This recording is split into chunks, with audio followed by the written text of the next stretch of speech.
Helping host a party drains you.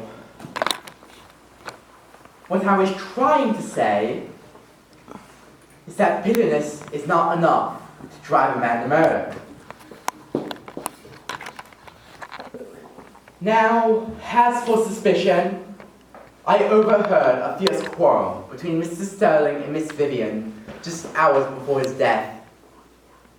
She demanded her trust fund, and he refused. She stormed out, red-eyed. She claims to have been in the dressing room, but who can really prove how long she stayed? Still, something unsettles me. While polishing, I heard heavy footsteps that passed toward the green room. Not that of a lady's heel, but rather a man's stride. Could have been Mr. Morello, the so-called businessman, or even Mr. Crane, who prowls these halls like a cat. I cannot say for certain. But whoever it was, they knew exactly where they were going. That excuse wouldn't make it through my typewriter. Next up.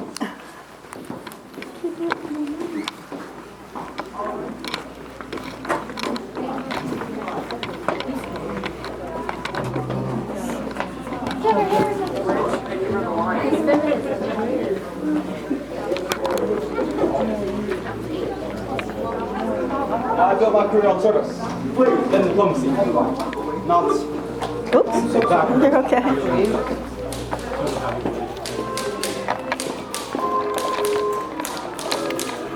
Excuse me, let me just finish the sentence.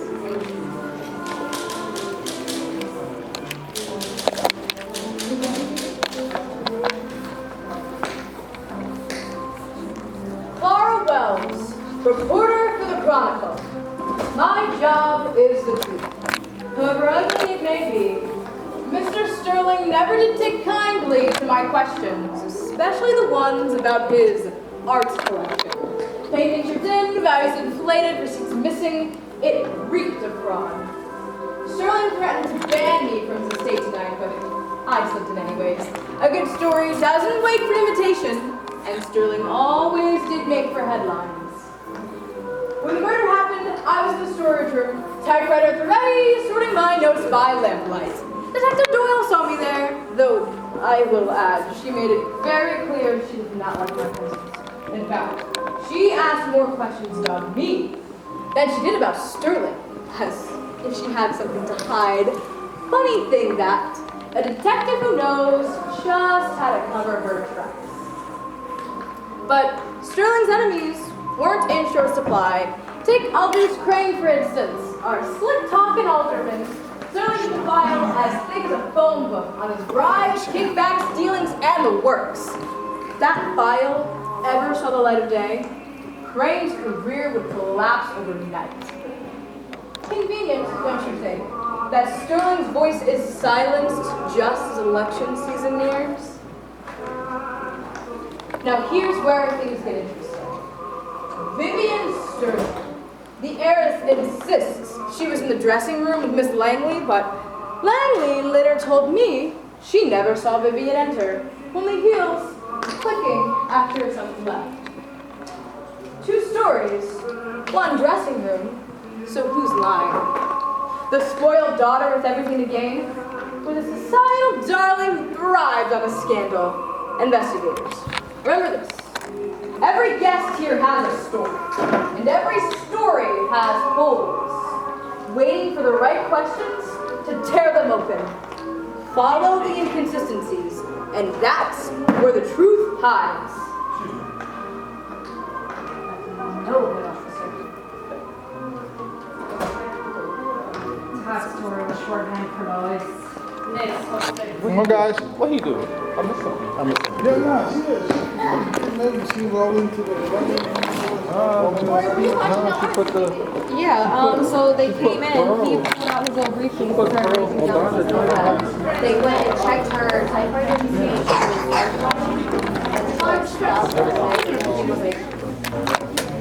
We could come around a little bit.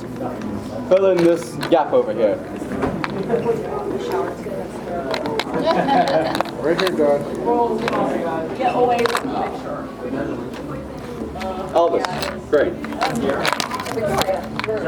Nice to meet you. Hello, sir. Good, how are you? Well, I built my career on service. And diplomacy. Not backmoney. As some may have you believe. Mr. Stirling and I had our disagreements. He enjoyed putting to air so-called papers that could tarnish my reputation. Lies, naturally, fabrications, that was his sport. To wield rumor like a cudgel. At the hour of his death, I was in Stirling's office, and on the telephone with the mayor's secretary. She'll vouch for me. Well, she should, at least. A storm snarled the line, static buzzing, and for a moment, the connection was lost.